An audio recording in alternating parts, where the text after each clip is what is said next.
My next brief upload this evening is with regard to the matters that are a bit unusual to be sharing about.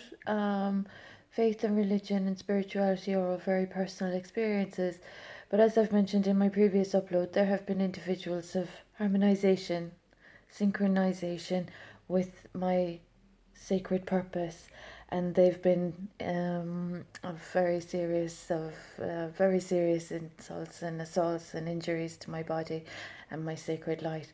So I find it really astonishing what terms and conditions these individuals are working upon spiritually, religiously, etc., when they have violated spiritual laws of my sovereignty, that they have been repeat offenders against.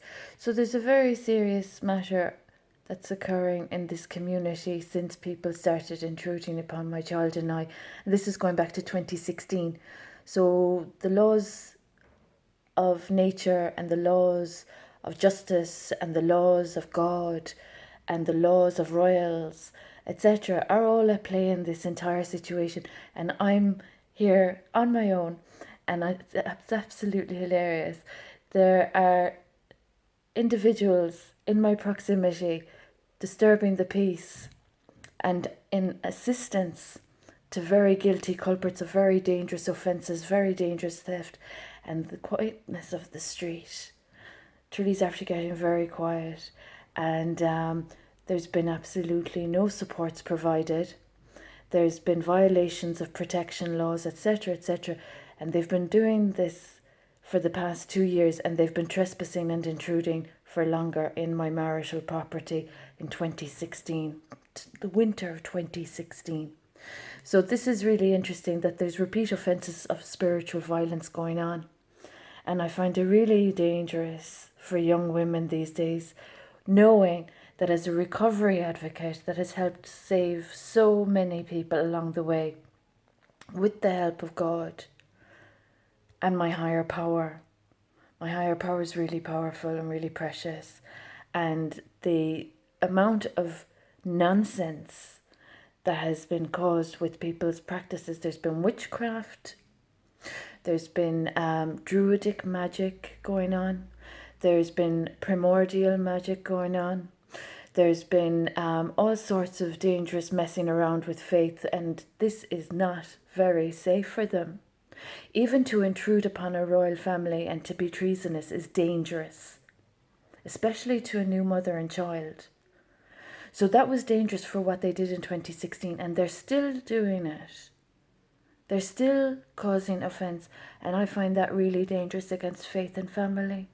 So the people that are in my proximity disturbing the peace and violating protection laws, legal protection laws, moral protection laws, spiritual protection laws, and thinking they're harmonizing and synchronizing with my spiritual purpose, while disrespecting my humanitarian work at home and abroad that I commenced on my own single-handedly in 2018, that isn't easy, or 2017, that isn't possible to be misattributed to any man or woman that isn't a royal and that isn't a spiritualized advocate of a great powerful fellowship.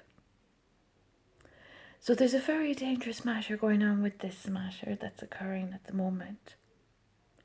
And when people are violating privacy and proximity, that's really injurious to everybody. So the issue of people define faith, religion and spirituality, that human right, is very, very prevalent in this entire matter of my spiritual sacred experience. It's very insulting and dangerous what they've done in this treasonous offence. And the government, I hope, and the guards even more so, I hope, know the obligations to sacred royalty. So tonight there's more unrest in Tralee, County Kerry, due to people not doing their jobs properly and using avoidance tactics and risking their families. It's very dangerous to risk families' lives for poor purposes or causes or gains. So this is just another matter.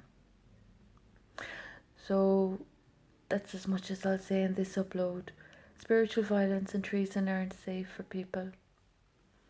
And those threatening life, threatening safety, that are being hazards to life, that are disrespecting human rights.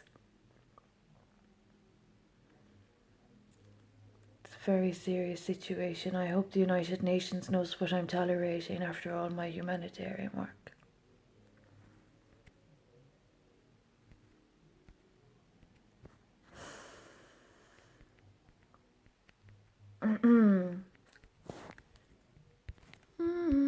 This has a mind.